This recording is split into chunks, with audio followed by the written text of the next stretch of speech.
सभी साथियों को नमस्कार। मैं हूं संतराम सिंह और मैं आपको आज पढ़ाने जा रहा हूं नेताजी का चश्मा। ये पाठ लिखा है स्वयं प्रकाश जी ने। और साथियों बताना चाहेंगे कि ये जो पाठ है इतना महत्वपूर्ण है कि आपके एग्जाम में इससे 5 से 7 नंबर जरूर पूछे जाते हैं। तो क्यों ना आज हम इसको बेहतर तरीके से पढ़ लें। आइए प्रारंभ करते हैं। सबसे पहला प्रश्न बहुत महत्वपूर्ण प्रश्न है साथियों।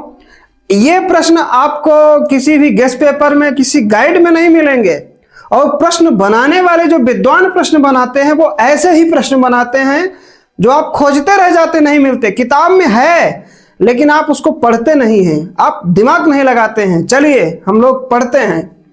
पहला प्रश्न है, नेताजी का चश्मा कहानी की शुरुआत किस शब्द से हुई? प्रश्न यदि अच्छा लगे तो कमेंट में जरूर बताइए। नेताजी का चश्मा कहानी की शुरुआत किस शब्द से हुई, ऐसा प्रश्न है। हवालदार, हवलदार, हालदार या फिर हवलदार? बड़ा विचित्र लग रहा होगा प्रश्न। इस प्रश्न का मतलब है कि आपने इस कहानी को सही ढंग से पढ़ा है कि नहीं पढ़ा। अगर पढ़ा है तभी जवाब दे पाएंगे। फिलहाल इसमें जो उत्तर है आपका वो है हालदार। विकल्प तीसरा सही होगा, ठीक है ना। अगला प्रश्न हम लोग देखेंगे, बढ़िया प्रश्न है।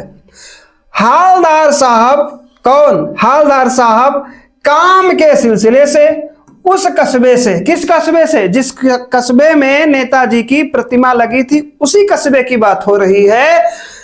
कितने दिन के बाद गुजरना पड़ता था, यानी उस कस्बे से नेताजी को, हालदार साहब को कितने दिनों में गुजरना पड़ता था, ऐसा है प्रश्न। हर महीने, हर 15वें दिन, हर सप्ताह या फिर प्रत्येक दिन? तो बताना चाहेंगे ये पुस्तक में लिखा है, मैं अपने पास से कुछ भी नहीं कह रहा हूं। इसमें दिया है कि 15वें दिन में हालदार साहब उस कस्बे से गुजरते थे, इसलिए हमारा विकल्प दूसरा हर 15वें दिन ये सही हो जाएगा साथियों। याद रखना, परीक्षा में आपको ऐसे प्रश्न परेशान न करें, इसलिए बेहतर तरीके से समझ लीजिए, ठीक है ना। हर 15वें दिन के बाद हालदार साहब काम के सिलसिले से कस्बे से गुजरते थे। ठीक, आगे प्रश्न देखेंगे हम लोग। तीसरा प्रश्न, यह प्रश्न कोई साधारण प्रश्न नहीं है साथियों, बहुत बेहतर प्रश्न है। अगर किसी गेस्ट पेपर में, गाइड में मिलना है तो कमेंट करना हमको। कस्बे में निम्न में से क्या नहीं था? एक जगह कहानी में जिक्र आता है, पहला ही पैराग्राफ है कि कस्बे में क्या क्या था, है ना। अब ये कह रहा क्या नहीं था। एक लड़कों का स्कूल, सीमेंट का छोटा कारखाना, एक स्विमिंग पूल, एक ठो नगर पालिका, ऐसा ही जिक्र किया गया है। बहुत बेहतर शब्दों का प्रयोग किया, एक ठो नगर पालिका। तो बताना चाहेंगे साथियों, एक लड़कों का स्कूल आप जानते था, एक लड़कों का ही नहीं था, एक लड़कियों का भी स्कूल था वहां, है ना। तो एक लड़कों का, एक लड़कियों का, लेकिन ऐसा जिक्र नहीं किया गया। एक लड़कों का पूछा गया तो है। सीमेंट का छोटा सा कारखाना, अरे भैया सीमेंट का कारखाना भी था उस कस्बे में, इसलिए विकल्प तो यह भी सही है। एक स्विमिंग पूल, हाँ स्विमिंग पूल नहीं था। उस पैराग्राफ को, उस पूरी कहानी को पढ़िए, कहीं स्विमिंग पूल का जिक्र नहीं आता है। और एक ठो नगर पालिका ये तो थी, इसलिए कह रहा है प्रश्न कस्बे में से क्या, कस्बे में क्या नहीं था, से नहीं, कस्बे में क्या नहीं था, है ना। तो एक स्विमिंग पूल नहीं था। अब एक स्विमिंग पूल नहीं था, मैटर ये नहीं रखता है साथियों। मैटर ये रखता है कि आपने कस्बे में जो चीजें थी क्या उनको पढ़ा है। ये प्रश्न ये कहना चाहता है, ठीक है ना। चलिए आगे बढ़ते हैं। हाँ, प्रश्न अगर अच्छे लगे, मैं बार बार कहना चाहता हूं, कमेंट जरूर करिए। कस्बे में कितने ओपन एयर सिनेमा घर थे? कहीं नहीं मिलेगा प्रश्न, लेकिन प्रश्न बन सकता है। प्रश्न बनाने वाला स्वतंत्र होता है। प्रश्न को आपकी पाठ्य पुस्तक से कैसा भी बना सकता है, वो पढ़ना आपको है, जवाब आपको देना है। नंबर बेहतर लाने के लिए आपको पढ़ना ही पड़ेगा। कस्बे में कितने ओपन एयर सिनेमा घर थे?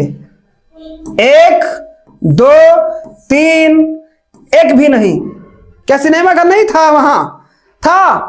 कितने थे पूछ रहा है। बताना चाहेंगे आप, जब पढ़ेंगे उसमें तो जिक्र होता है कि 2 ओपन एयर सिनेमा घर। कितने सिनेमा घर थे? 2 थे बच्चों, 2। ठीक है ना? कहां? उसी कस्बे में जहां हालदार साहब 15वें दिन के बाद गुजरते थे। ठीक ना? ओके, आगे बढ़ते हैं। अगला प्रश्न है, बढ़िया प्रश्न है। कहानी के अनुसार, कैसे? कहानी के अनुसार निम्न में से कौन सा कार्य नगर पालिका नहीं करवाती थी? यानी 4 विकल्प हैं, 4 विकल्प में 3 ऐसे विकल्प हैं जो नगर पालिका काम करवाती थी, एक ऐसा है जो नगर पालिका काम नहीं कराती थी। कैसे? कहानी के अनुसार। आप नगर पालिका कौन कौन काम कराती उस पर दिमाग लगाओगे तो फंसोगे, लेकिन कह रहा है कहानी के अनुसार, क्योंकि उसमें कहा गया है कि नगर पालिका ये काम करवाती थी। क्या आपने बेहतर तरीके से पढ़ा है तो जवाब दे दोगे इसका। चलिए, पहला विकल्प है पक्की सड़क बनवाना, दूसरा है पेशाब घर बनवाना, तीसरा है स्कूल बनवाना और चौथा है कबूतरों की छतरी बनवाना। कैसे लगे विकल्प? समझ पाए कुछ? अगर पढ़े होंगे तो समझ गए होंगे। नगर पालिका का काम पक्की सड़क बनवाना था। बात सही है, नगर पालिका पक्की सड़क बनवाती थी, उस कहानी में यह जिक्र होता है। पेशाब घर बनवाना, बात भैया ये भी सही है, ऐसा जिक्र हुआ है उसमें। पेशाब घर बनवाती थी कौन? नगर पालिका। लेकिन स्कूल बनवाने की बात नहीं थी। कहीं भी पढ़िए, नगर पालिका स्कूल नहीं बनवाई है उसमें, ऐसा जिक्र नहीं है इस कहानी में। कबूतरों की छतरी बनवाना है, बड़ा विचित्र आपको लग रहा है। यह विकल्प ऐसा लग रहा है कि नगर पालिकाएं नहीं करवाती होगी, लेकिन कहानी में ऐसा दिया है, इसलिए हमारा यह भी सही है। लेकिन प्रश्न के अनुसार नहीं करवाती थी, तो नहीं करवाती थी, स्कूल बनवाने का काम नगर पालिका नहीं करवाती थी, इसलिए विकल्प तीसरा सही है। बढ़िया लग रहा है पाठ? बढ़िया लग रहे हैं क्वेश्चन? अगर अच्छे लग रहे हो जरूर कमेंट करना। अगला प्रश्न, नेताजी सुभाष चंद्र बोस की एक संगमरमर, यहां से भी याद कर लीजिए, संगमरमर की प्रतिमा कहां लगी थी? यहीं से समझ जाइए, जो प्रतिमा लगी हुई थी वो प्रश्न से ही समझ लीजिए संगमरमर की थी। ठीक है ना? लेकिन प्रश्न क्या कहता है? नेताजी सुभाष चंद्र बोस की एक संगमरमर की प्रतिमा कहां लगी थी? बालक के स्कूल में, बालिका स्कूल में, कस्बे के चौराहे पर, कस्बे से बाहर। देखिए, आप दिमाग लगा सकते हैं कि बालक के स्कूल में नहीं लगी थी, बालिका के स्कूल में नहीं लगी थी, लेकिन 2 विकल्प परेशान कर रहे हैं आपको। परेशान इसलिए कर रहे हैं, अगर बेहतर आपने पढ़ा है तो जवाब सही दे देंगे। अगर थोड़ा सा गड़बड़ पढ़ा है, जल्दबाजी में पढ़ा है, तो जवाब सही नहीं आएगा। कस्बे के चौराहे पर या कस्बे से बाहर? अरे भैया, पाठ को पढ़ोगे तो समझ में आएगा, उसमें लिखा है कस्बे के चौराहे पर नेताजी की प्रतिमा लगी हुई थी। विकल्प तीसरा सही हो गया हमारा। अगला प्रश्न है, बढ़िया प्रश्न है बच्चों, प्रतिमा बनाने का कार्य किसने किया था? प्रतिमा कौन थी? सुभाष चंद्र बोस की। बनाने का कार्य यानी उस प्रतिमा को बनाने का कार्य किसने किया? हालदार साहब ने, प्रसिद्ध चित्रकार ने, ड्राइंग मास्टर ने, या फिर पान वाले ने? यदि आपने पाठ को बेहतर तरीके से पढ़ा है तो आप जानते हैं हालदार साहब प्रतिमा नहीं बनाए। जब वो गए तो प्रतिमा तो पहले से थी भैया, इसलिए हमारा विकल्प ये तो काम का नहीं है। प्रसिद्ध चित्रकार और ड्राइंग मास्टर, इन दोनों के बीच में मैटर फंसा। पान वाला, ये पान बेचने में मस्त था, ये भी विकल्प खराब। 2 मैटर, प्रसिद्ध चित्रकार और ड्राइंग मास्टर, फंस गए। अगर आपने बेहतर तरीके से पढ़ा है पाठ को तो आप इसको भी कट कर देंगे। प्रसिद्ध चित्रकार ने नहीं बनाया था, किसने बनाया था? Drawing master. और किताब में दिया है हाई स्कूल के एक मास्टर साहब, ड्राइंग मास्टर साहब ने ये बनाया था। अब इनका नाम भी एक जगह जिक्र होता, वो भी आगे प्रश्न में पूछा जाएगा। आपने पढ़ा होगा तो आपके मन में आ गया होगा कि इनका मास्टर साहब का नाम काल्पनिक था, हालांकि क्लियर नहीं लिखा है लेखक ने। चलिए आगे बढ़ते हैं। प्रश्न का उत्तर हमारा होगा ड्राइंग मास्टर, तीसरा सही हो जाएगा। अगला प्रश्न हम लोग देखेंगे। अगला प्रश्न है साथियों, ड्राइंग मास्टर का नाम। ओहो, अभी हमने कहा वही बात सामने आ गई, ड्राइंग मास्टर का नाम।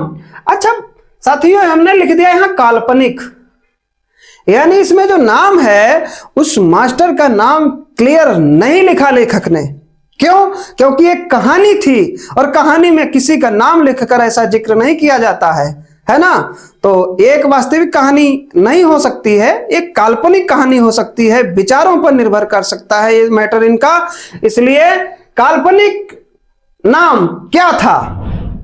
हीरालाल, पन्नालाल, मोतीलाल, स्वयं प्रकाश। भैया हीरालाल नाम नहीं था, पन्नालाल भी नाम नहीं था, स्वयं प्रकाश तो राइटर हैं, इसका कोई मतलब नहीं। कौन नाम था फिर? मोतीलाल। हाँ, ड्राइंग मास्टर का नाम मोतीलाल था। विकल्प तीसरा सही हो गया। अगला प्रश्न, बढ़िया प्रश्न। अभी हमने इसके पहले बताया नेताजी की मूर्ति किससे बनी थी। इसमें ज्यादा समय लगाने की जरूरत नहीं, संगमरमर की बनी थी। दूसरा विकल्प सही हो गया। अगला प्रश्न देखेंगे। पहली बार कस्बे से गुजरने पर, यहां पे लिखा है हवलदार, मिसप्रिंट है, हालदार ही सही होगा। हालदार मूर्ति पर क्या देखकर चौंके? पहली बार जब हालदार साहब गुजरे तो वो देख करके क्या चौंके? टोपी, छाता, चश्मा या इनमें से कोई नहीं। तो जो सुभाष चंद्र की मूर्ति लगी थी उस पर जो चश्मा लगा था उसको देख करके हालदार साहब चौंक पड़े थे, है ना। क्यों चौंक पड़े थे जानते हो? कहानी को पढ़ा होगा। जो संगमरमर की उनकी मूर्ति थी, चश्मा संगमरमर का नहीं था, मैच नहीं खा रहा था, टैली नहीं खा रहा था, इसलिए हालदार साहब देखे और अचानक चौंक पड़े। अरे ये कैसा चश्मा इसमें लगा है, कितनी सुंदर मूर्ति और चश्मा कैसा। खैर, तो चश्मा इसका विकल्प सही हो गया। आगे हम पढ़ेंगे। कस्बे से जाने के बाद भी, यहां पर भी हालदार होगा। हालदार किसके बारे में सोचते रहे? जब कस्बे से वो चले गए तो किसके बारे में वो सोचते रहे, ऐसा प्रश्न कह रहा है। पान वाले के बारे में। अरे भैया, पान वाले के बारे में नहीं सोचते थे, चश्मे वाले के बारे में, मूर्ति के बारे में, कस्बे के बारे में। अभी तो चश्मे वाले के बारे में कोई बात नहीं हुई है, वो मूर्ति के बारे में सोचते रहे। ठीक है ना? किसके बारे में? मूर्ति के बारे में सोचते रहे। ठीक। अगला प्रश्न, नेताजी की बगैर चश्मे वाली मूर्ति किसे बुरी लगती थी? इसमें कोई बहुत ज्यादा सोचने की बात नहीं है, ये हालदार साहब को बुरी लगी। ठीक है ना? ठीक नहीं लग रही थी हालदार साहब को। चलिए अगला प्रश्न, लोग चश्मे वाले को किस नाम से बुलाते थे? जो चश्मे वाला था उसको किस नाम से लोग बुलाते थे? सिपाही, कैप्टन, पुलिस या थानेदार? उसको आप जानते हैं कैप्टन के नाम से बुलाते थे। कैप्टन, कैप्टन उसका कोई नाम नहीं था, उसके अंदर एक ऐसी देशभक्ति थी जिसके चलते वो नेताजी की, सुभाष चंद्र बोस की प्रतिमा पर देशभक्ति के कारण बार बार चश्मा लगाता था और ले आता था, फिर नया लगाता था। इसलिए उसको बड़ा प्यार से लोग कैप्टन कहते थे। समझ गए? किसको? चश्मे वाले को। ठीक है। आगे, एक बार कस्बे से गुजरते समय हालदार को मूर्ति में क्या अंतर दिखाई दिया? एक बार नेताजी गए, वो हालदार साहब गए और नेताजी की फोटो को देखे, लौट के आए, फिर देखे तो कुछ ना कुछ अंतर दिखाई पड़ा था उनको। उस अंतर के बारे में ये प्रश्न है और उत्तर यहां से आपको देना होगा। मूर्ति पर चश्मा नहीं था, मूर्ति टूटी हुई थी, मूर्ति गंदी थी, इनमें से कोई नहीं। तो बताना चाहेंगे मूर्ति टूटी नहीं थी, ऐसा कुछ नहीं था। मूर्ति गंदी भी नहीं थी, ऐसी कोई बात ही नहीं हुई। इनमें से कोई नहीं, इसकी कोई बात नहीं। हाँ, मूर्ति पर चश्मा नहीं था, नेताजी की मूर्ति पर चश्मा नहीं था, ऐसा हवलदार को अंतर दिखाई पड़ा। ठीक, इसलिए हमारा विकल्प पहला, मूर्ति पर चश्मा नहीं था, यही सही हो गया। आगे देखेंगे, बहुत बढ़िया प्रश्न है, बहुत बढ़िया प्रश्न है। जरूर इसमें से एक दो प्रश्न आएंगे आपकी परीक्षा में। हवलदार साहब को किसका मजाक उड़ाना अच्छा नहीं लगा? एक व्यक्ति ऐसा था जो किसी की मजाक उड़ा रहा था और हवलदार साहब को वो मजाक अच्छी नहीं लगी। अब किसकी, किसके बारे में क्या है? मूर्ति का मजाक, पान वाले का मजाक, चश्मे वाले का मजाक, देश का मजाक। पढ़े होंगे कहानी ना, तो उसमें जो है ना, हवलदार साहब एक पान वाले के पास खड़े होते हैं और उसी समय एक चश्मा वाला आ जाता है। वही चश्मा वाला जो चश्मा लगाता था नेताजी की मूर्ति पर, उस चश्मे वाले को देख करके ये पान वाला जो ना, ये बहुत मजाक करता था। पान वाला मजाक करता था, किसको देखकर? चश्मे वाले का। तो हवलदार साहब को अच्छा नहीं लगा। तभी प्रश्न कह रहा, हवलदार को किसका मजाक उड़ाना अच्छा नहीं लगा? तो इसका उत्तर हो गया चश्मे वाले का। ठीक है ना, चश्मे वाले का। वो पागल तक कहता था इसको, पागल, लंगड़ा, लूला, जो समझ में आया वो बकता था चश्मे वाले को। इसलिए हवलदार साहब को ये सुनकर, देख करके बहुत खराब लगता था। ठीक ना, इसलिए विकल्प हमारा तीसरा, चश्मे वाले का, सही हो गया। अगला प्रश्न है, चश्मे वाले को पान वाला क्या समझता था? बढ़िया प्रश्न, अभी हम बोले हैं, बहुत ज्यादा कठिन नहीं, लेकिन दिमाग में बिठा लीजिए। चश्मे वाले को कैप्टन नहीं बोलता था।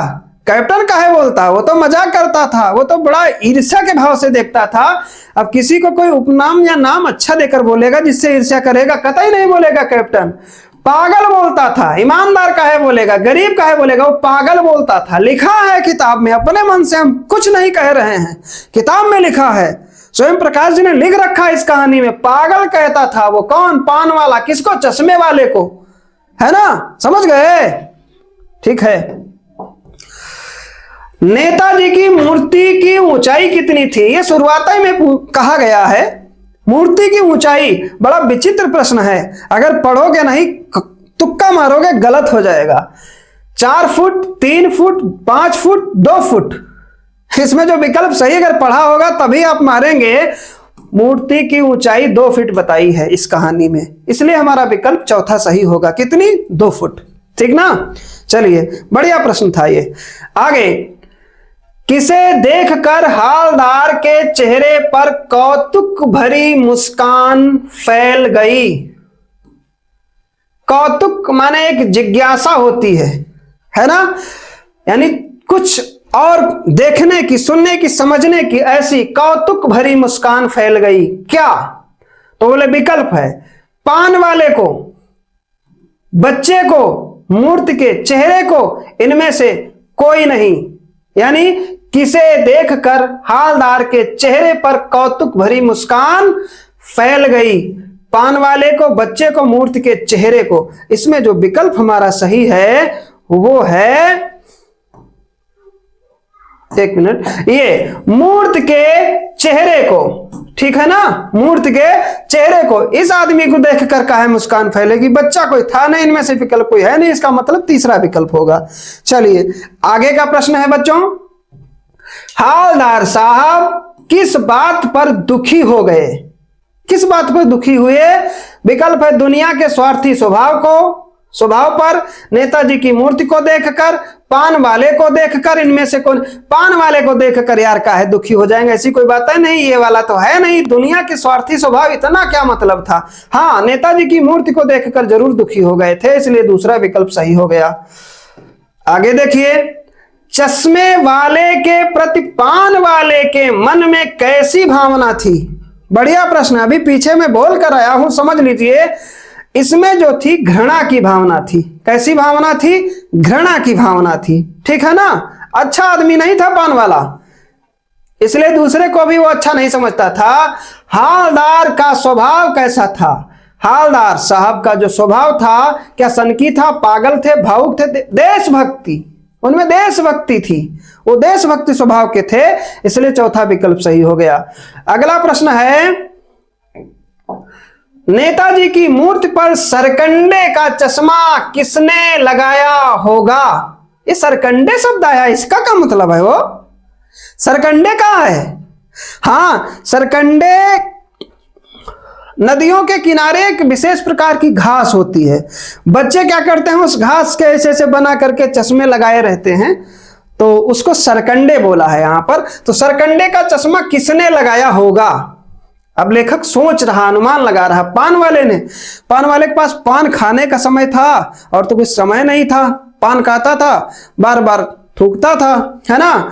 लेखक ने, हालदार ने, किसी बच्चे ने, ये ऐसा एक जगह जिक्र आता है, ऐसा वो सोचते हैं हालदार साहब कि किसी बच्चे ने ऐसा किया होगा, इसलिए विकल्प ये हमारा चौथा सही हो गया, किसी बच्चे ने, है ना। चलिए आगे बढ़ते हैं। नेताजी सुभाष चंद्र बोस की प्रतिमा की वर्दी कैसी थी? बढ़िया प्रश्न है, बहुत गजब का प्रश्न है। सफेद वर्दी थी, नीली वर्दी थी, फौजी वर्दी थी, यानी में से कोई नहीं? बताएं। लिखा है किताब में, मैंने पढ़ा है, मैंने उसको एक तरीके से चुना है। ये प्रश्न, ये भैया जानते हो, फौजी वर्दी थी। हाँ, कैसी फौजी वर्दी? किसकी? सुभाष चंद्र बोस की प्रतिमा जो लगी थी उसमें जो वर्दी थी वो फौजी वर्दी थी। बढ़िया प्रश्न है। हालदार साहब को कौन सी बात बुरी लगी? मरियल सा बूढ़ा आदमी को सिर पर गांधी टोपी पहनाना। ये मरियल सा आदमी जानते हो, ये वही चश्मा वाला है।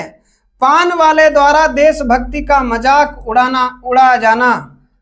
कैप्टन का गली गली में घूम के चश्मा बेचना।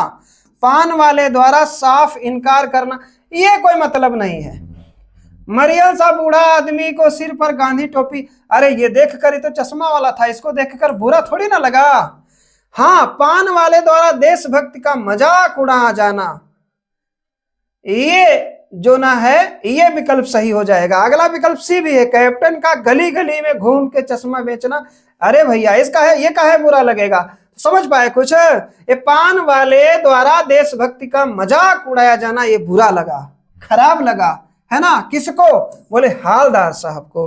ठीक ना। आगे बढ़ते हैं, अगला प्रश्न हम लोग देखते हैं। चश्मे वाले को देखकर हालदार साहब चक्कर में क्यों पड़ गए? यानी जब चश्मे वाले को देखा तो हालदार साहब क्यों चक्कर में पड़ गए? बोला पान वाले के द्वारा मजाक करने पर, पान वाले द्वारा चश्मे वाले को कैप्टन कहने पर, एक बूढ़ा मरियल लंगड़ा आदमी की देशभक्ति को देखकर। बढ़िया विकल्प है यही। कौन? एक बूढ़ा मरियल लंगड़ा आदमी की देशभक्ति को देखकर। ये बूढ़ा मरियल आदमी था कौन? लंगड़ा आदमी कौन था? यही तो था, चश्मे वाला। ये तीसरा विकल्प सही है।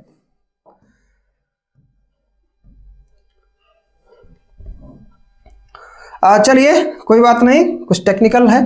हालदार साहब नेताजी की मूर्ति पर रियल चश्मा देखकर सर्वप्रथम क्या सोचते हैं? ये अंतिम प्रश्न है, इसलिए आगे नहीं बढ़ रही थी स्लाइड। चलिए, समय भी हो रहा है। तो हालदार साहब नेताजी की मूर्ति पर रियल चश्मा देखकर सर्वप्रथम क्या सोचते हैं? सोचते हैं कि प्रशासनिक अधिकारियों का कार्य सराहनीय है, सोचते हैं कि नागरिकों का यह प्रयास सराहनीय है, सोचते हैं कि कैप्टन का कार्य सराहनीय है, सोचते हैं कि पान वाले का कार्य सराहनीय है। भैया बताना चाहेंगे विकल्प पहला सही है आपका। सोचते हैं कि प्रशासनिक अधिकारियों का कार्य सराहनीय है, इसलिए यह विकल्प सही हो गया। 20 प्रश्नों का ये वीडियो आपके इतना काम का वीडियो है कि अगर आप इन प्रश्नों को, और एक एक प्रश्न में 2-2, 3-3 प्रश्न शामिल हैं, इसलिए मैंने समय लिया है प्रत्येक प्रश्न पर। इसको अगर आपने समझ लिया ना, तो इस पाठ से आने वाले छोटे प्रश्न ही नहीं, बड़े प्रश्नों को भी आप लिख सकते हैं। आपको ये वीडियो कैसा लगा निश्चित रूप से कमेंट में हमको जरूर बताइए। तब तक के लिए आपको नमस्कार, धन्यवाद।